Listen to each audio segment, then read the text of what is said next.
Hello बच्चों, let's read this question.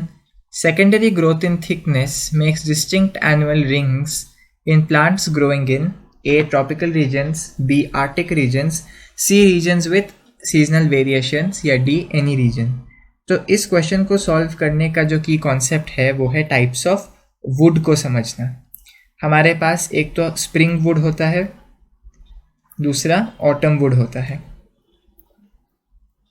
Spring would में जो वेसल्स होते हैं सेकेंडरी जाइलम के वो हायर इन नंबर होते हैं और वो वाइडर होते हैं। ऑटम वुड में जो वेसल्स है वो लेसर इन नंबर होते हैं और नैरोअर भी होते हैं। जो स्प्रिंग वुड में कलर है वो लाइटर कलर का होता है और ऑटम वुड के डार्कर कलर का होता है।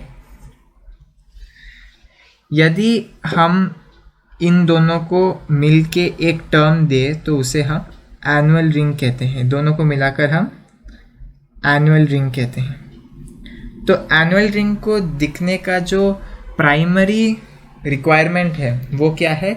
स्प्रिंग और ऑटम का होना। क्वाइट सिंपली, जब स्प्रिंग होगा तब स्प्रिंग वुड बनेगा, जब ऑटम होगा तब ऑटम वुड बनेगा। यदि एक सीजनल वेरिएशन दिखने को नहीं मिलता तो एनुअल रिंग डिस्टिंग्विश नहीं कर पाएंगे आप।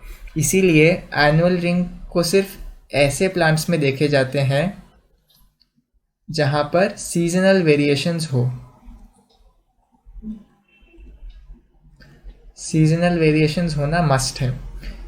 It is not seen in, यदि हम डेजर्ट्स की बात करें, यदि हम ट्रॉपिक्स की बात करें, क्योंकि इनमें सेम वेदर होता है थ्रू आउट द ईयर, तो एक डिफरेंशियल एक्टिविटी प्रोड्यूस नहीं होता। सेम टाइप ऑफ वुड साल भर बनता है। इसीलिए क्वेश्चन में हमें पूछा गया है कि डिस्टिंक्ट एनुअल रिंग्स किन प्लांट्स में देखे जाते हैं। एक कहा गया है ट्रॉपिकल रीजन। ये गलत है क्योंकि ट्रॉपिकल रीजन में there is no seasonal variation, साल भर उधर गर्मी रहती है। आर्टिक रीजन, ये भी गलत है क्योंकि आर्टिक रीजन में साल भर ठंडी रहती है, तो वहाँ कहाँ से हम दो टाइप ऑफ वुड देखेंगे। तीसरा ऑप्शन है रीजन्स विद सीजनल वेरिएशन, ये सही है क्योंकि फिर हम डिस्टिंग्विश कर पाएंगे कि एक स्प्रिंग वुड है और एक ऑटम वुड है। चौथा है एनी रीजन, ये भी गलत है। Hence the correct option to this question is option C, regions with seasonal variations.